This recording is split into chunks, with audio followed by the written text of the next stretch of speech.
No! Just when we were having so much fun with the season, an international break comes. Just as Benfica had won their 13th match from 13 matches after beating down on Marítimo. Oh, English football is back, so I guess you guys don't want to hear about Liga Portugal, do you? But the matches in England were so I was starting to worry about Heung-min Son. He was looking like nothing like the player he was last season. 0 goals to speak of thus far, and against Leicester, he was sat on the bench, with Richarlison taking his place, and rightfully so to start, based on performances. But Leicester is a side that is in somewhat of a crisis when it comes to results, and some financial issues as well, which are coming out in their overall play. That said, they took the match to 2-2 at halftime away to Spurs, which isn't bad from Leicester, but it didn't last long. Bentancur nicked the ball off of a sleepy Ndidi, who just 2 minutes into the half, and he struck low past Danny Ward for 3-2. Ward, by the way, what a tragic keeper. I'm sorry. 7 appearances, 22 conceded.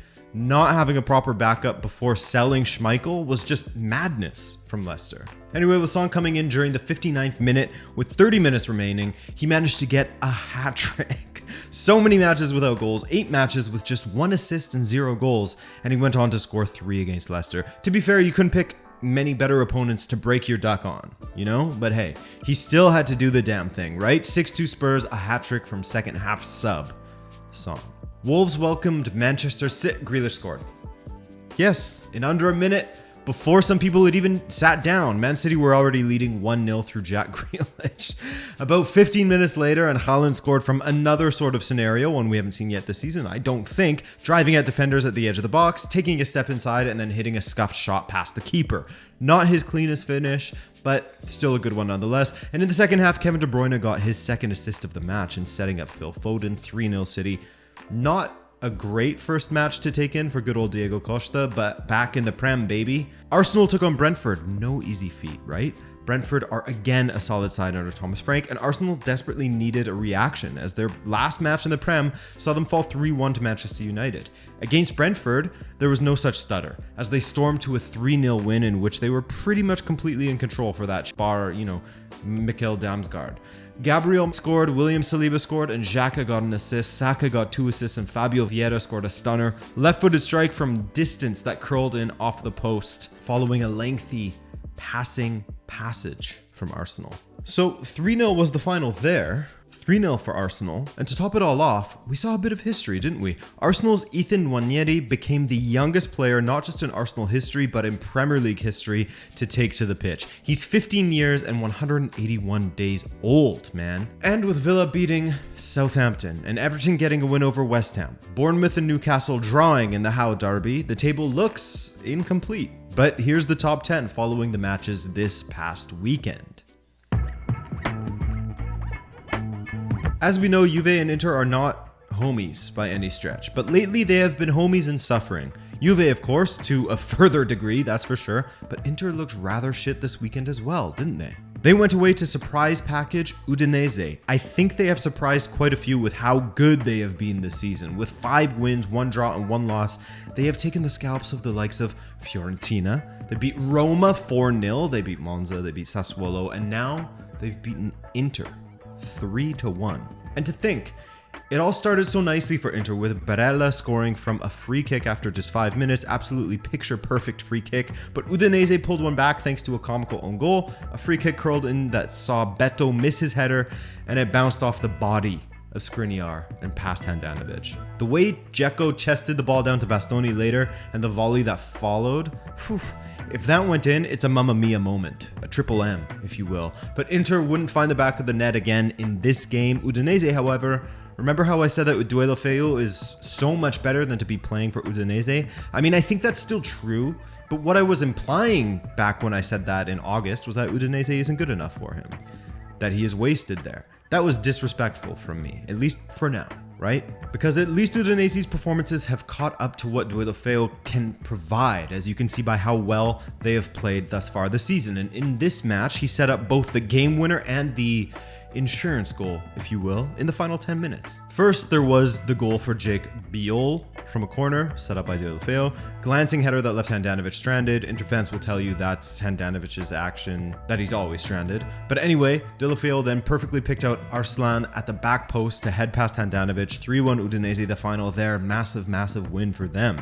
And again, I have an Allegri video coming out in the next 48 hours or so I will keep my Juve commentary relatively short. But man, this was probably the least surprising result of the weekend. If you have been watching Juventus and the absolute lack of any sort of mental fortitude they have this season. With a pressure situation, they crumble time and time again. And against Monza, it was no exception, with Di Maria losing his head and getting himself sent off in the first half. He's a leader. He should be doing better than that. It was set up for Monza's first ever win in Serie A, a team who had 1 point from 6 games prior to this day. And they got that historic victory against Juve, no less. 1-0 Monza. The pain continues for Juventus. And the pain continued for Hellas Verona as well. See the difference that Igor Tudor makes, man? He is a great manager, I'm telling you. Anyway, they fell 2-0 away to Fiorentina, to another great manager in Vincenzo Italiano, actually. Icone got to run across the entirety of Italy, it felt like. Guy just kept on running and running across the pitch with the ball, then rolled it past the keeper after 13 minutes. 1-0 there. Later on, Icone's replacement, actually, Nicolas Gonzalez, made it 2-0 and snapped Fiorentina's winless run. They'd gone 5 matches without a win. Now, they're back to collecting 3 points. Immobile got 2 goals and an assist for Lazio as they beat down on Cremonese 4-0. The other man involved in it all, Sergej Milinkovic-Savic, of course, as he got a goal and an assist on the day. And with Pedro's return, he also got a goal. And it was set up by who else but Immobile, man. What a start for him. 5 goals and 2 assists from 7 appearances, while SMS has a goal and 5 assists from 7 appearances. Great turnouts from SMS and Immobile. Now, of course, we also had Lecce beating Salernitana, Empoli beating Bologna as they continue to skid, Sassuolo beating Torino, and then the final 2 big matches on Sunday, AC Milan versus Napoli, which was later in the day, and Atalanta away to Roma. Let's start there. With Atalanta's first big opportunity of the match in the 36th minute, they scored at the Olimpico. The youngster Giorgio Scalvini latched onto the ball at the edge of the box and just bent it low into the corner past Rui Patricio for 1-0. By the way, Scalvini is a 6'4", 18-year-old center back. What a finish. Abraham had the opportunity to equalize when he was in clear, but he managed to scuff the strike and roll it wide, when I think the entire world would have expected him to sort of touch it around the keeper for an easy goal. Easy-ish, of course, because it's easier said than done, but my, he's looking out of sorts this season, isn't he? I know that in football, for the most part, you get what you deserve, you know, barring shitty refereeing decisions and a lack of luck in front of goal or what have you, but this was a match that Roma should have won, or at the very least had gotten a single point from. Absolutely dominated Atalanta when it comes to goal scoring opportunities. I'm not an XG merchant, but they had 92% of the expected goals, 2.22 to Atalanta 0.18. That one goal was the winner for Atalanta, as this very, very different Atalanta side from those of the past is succeeding thus far.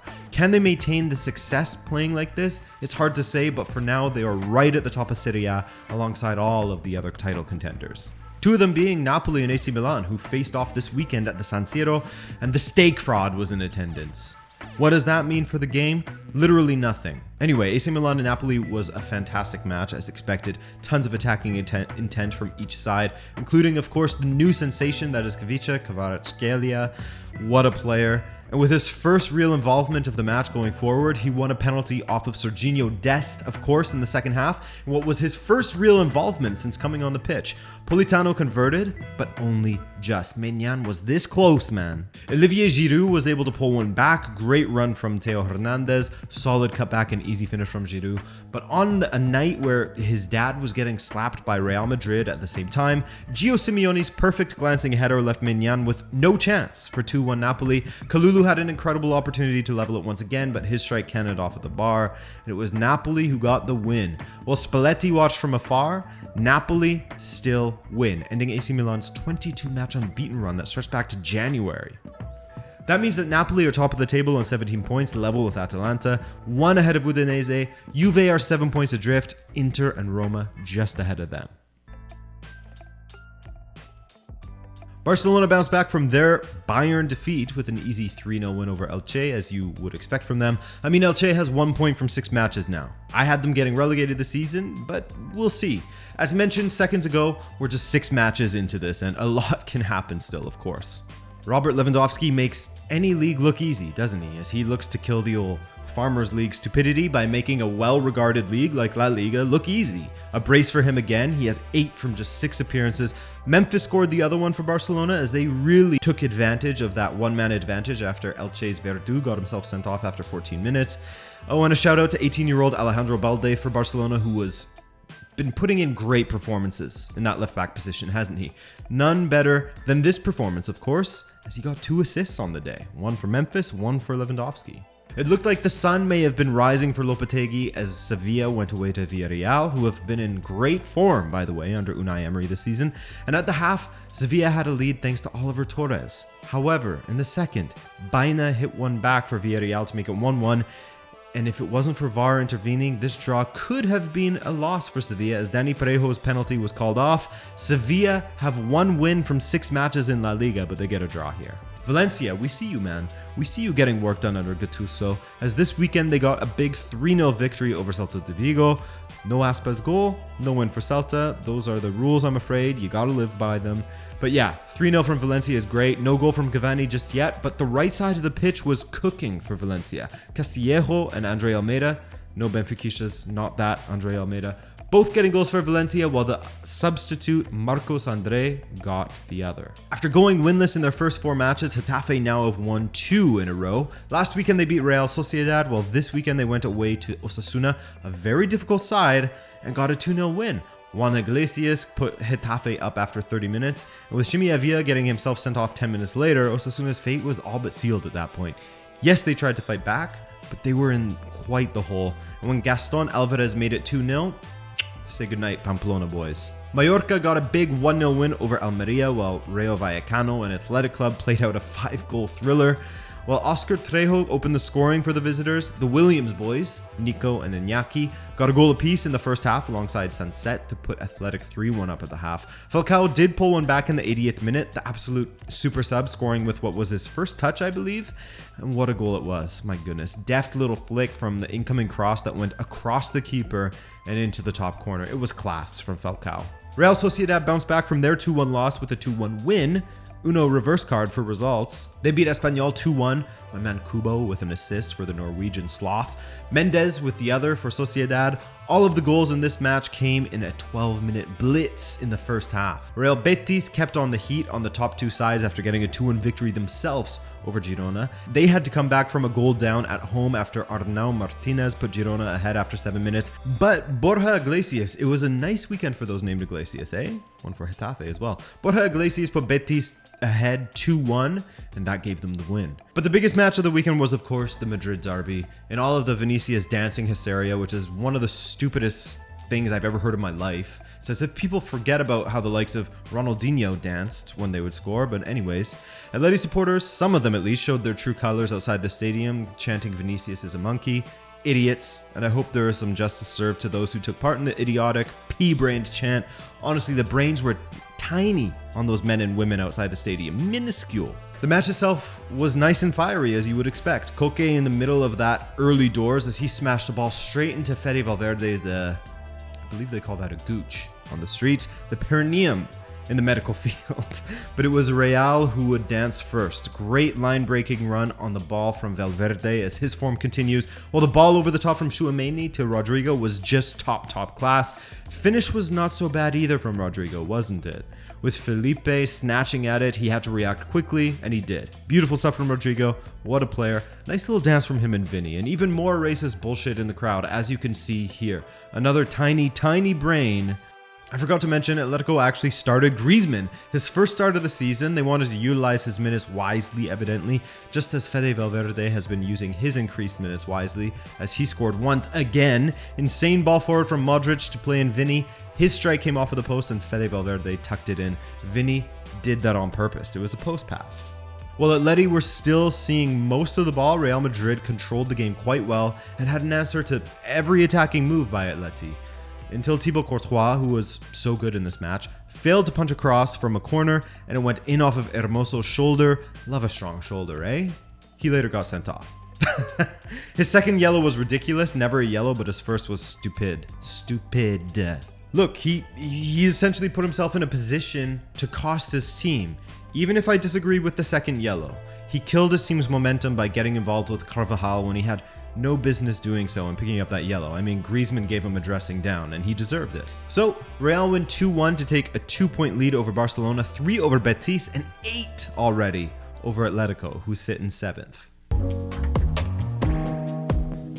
The Bundesliga continues to shake up, and by that I mean Bayern continue to not win, while Union continue to win and lead the league. Union with goals from Pefok and Geraldo Becker. Who else, right? They beat Wolfsburg 2-0 to take the lead back at the top of the table as the official team of the weekend recap continues to smash it, man. I must go to a match. The Alten Forsterei is just way too sick. Now, there was of course the Revier derby as well between Schalke and Borussia Dortmund, in which Schalke fought quite well. It was the first time this derby had been played in front of supporters for about 3 years now, so that will have been a welcome sight for supporters of, well, mainly of the Dortmund's persuasion this time. They managed to get it over the line eventually, with Youssoufa Moukoko rising high to head in a Marius Wolf cross. Huge for Moukoko, coming through the Dortmund academy and then scoring a game-winning goal in a derby in front of a packed stadium. I mean, what a buzz. New manager at RB Leipzig, and the same old issues, it seems. Just as Marco Rosa burned his old side in Borussia Dortmund, he was burned by his former side in Borussia Mönchengladbach this past weekend, falling 3-0 away. Wow. Hoffmann with the double, and Stindl setting up Bensebaini for the other. Lots of work to be done still for Leipzig, while Gladbach are quietly doing pretty well. And plenty of work to be done for Bayern as well, as they drop points for the 4th consecutive match, except this time it was not a draw. They would have taken that, to be honest. They lost to Augsburg? Now, all of a sudden it's looking a little bit spooky for Nagelsmann, as the sudden availability of Thomas Tuchel will surely have Bayern executives thinking during this international break. Right now their public stance is that Nagelsmann is the man, but Tuchel is a big name to leave floating around for too long if your club is not in a great place. They're in a better place than a Juve, for example, but this is far below the Bayern standard, and they aren't one to sit back and watch as they flounder. And who do they face next? Borussia Dortmund and Leverkusen. Now is the time to turn things around and make a statement. Leverkusen also struggled once again as they failed to get a win away to Werder Bremen. Tough times amongst the top teams in the Bundesliga. It's what makes this league so fun to follow as we take a look at the scores and standings. Union with a 2-point lead over Dortmund. And look at that, Bayern 5 points off the pace. We've seen this movie before though, but perhaps we'll get a different ending for once. But who is the question? I hope Union do it. Make us proud, Union. You're making us proud, I gotta say. But here we go. The first international break of the season, the first and only one prior to the World Cup in November, so soon. But I have content coming for you this week. Don't you worry. I'm Adrian. I appreciate you spending some time with me once again on a lovely Monday morning or afternoon or evening, depending when you're watching this. And I'll hopefully see you in the next video. Ciao.